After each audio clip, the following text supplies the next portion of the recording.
If and when I'm elected, I will not appoint any person to anybody's, not appoint any person contribute any money to any candidate, to any board or commission. I don't want to have any perception of favoritism or cronyism. I think people that come and represent the city of Chico should not be tied monetarily to any candidate. And I challenge all the other candidates to take the same pledge today. Wow, okay. I absolutely promise my protection to the green line, that no matter what, I will always preserve that green line. Future development out of the foothills, I will automatically oppose that. I will want to keep a viable downtown Chico. I think this is something, part of Chico's charm is our downtown location and absolute protection of the downtown Saturday Farmers Market.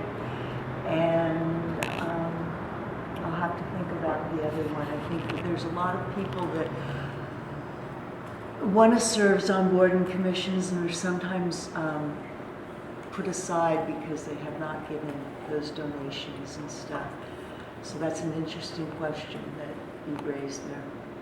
When I'm elected to the city council, one of the things that I'm very, very adamant about is that this is supposed to be nonpartisan politics, or a nonpartisan community. And things that have gone through the council in the last years, you've seen the votes, whether it's 6-1, 5-2, 4. I don't think it's been 4-3 in a long time. But I think it's really, when I drove here this morning, I've said this before, I didn't see anybody's car that had liberal or conservative or Democrat or Republican. We all shop at the same stores, we drive down the same streets, we worship at the same churches, we eat at the same restaurants.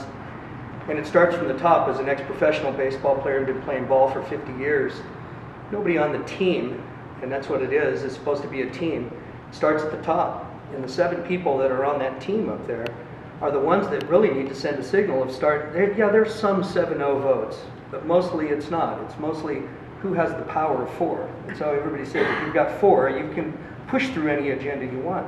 One of the agendas that just recently happened was the ban on plastic bags.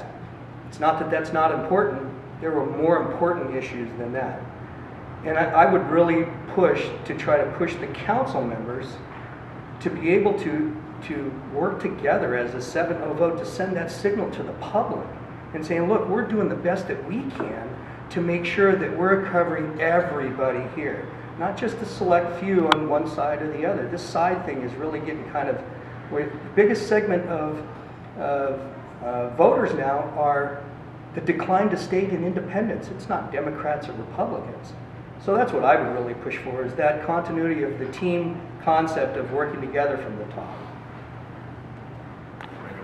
Well, guarantees are a tough thing. I've learned in my financial planning business that I can't guarantee what's going to happen to the market tomorrow or the next day or the next day.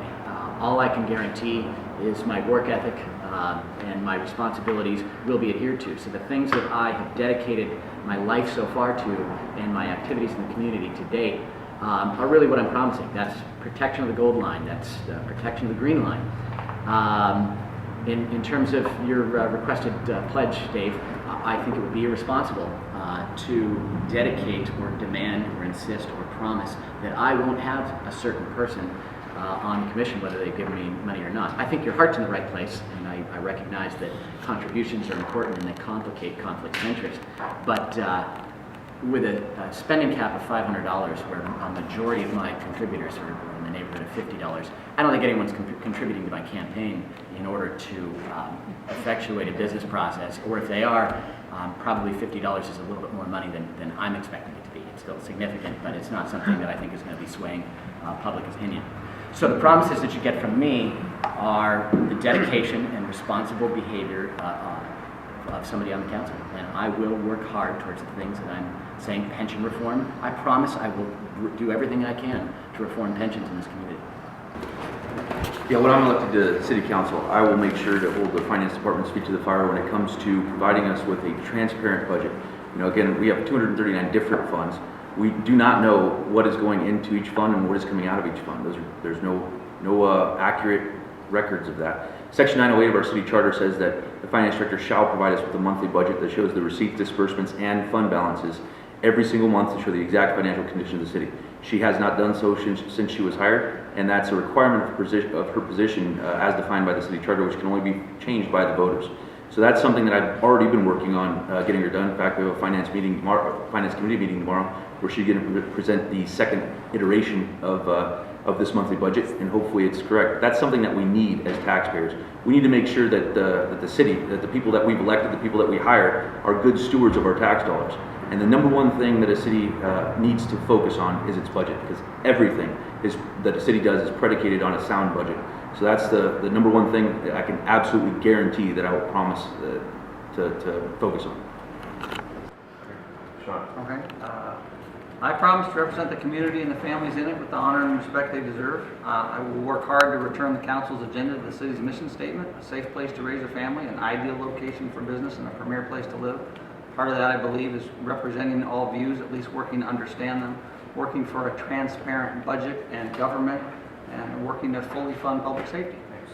Tammy?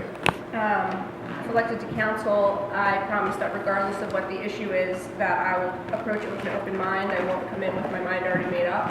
I'll be willing to listen and to consider all different angles and to look at what the long-term effects will be, not just look at the immediate, that regardless of whether it's a progressive or it's a conservative, once elected to council, we're elected to serve all constituents equally, and that I will listen to all constituents. We're all one of just 7 people on the council, and obviously that's something where you can promise all day long that I'll do X, Y, and Z. However, obviously it requires a majority to do that. So that's very important to take into consideration when candidates are out there saying that they have various priorities.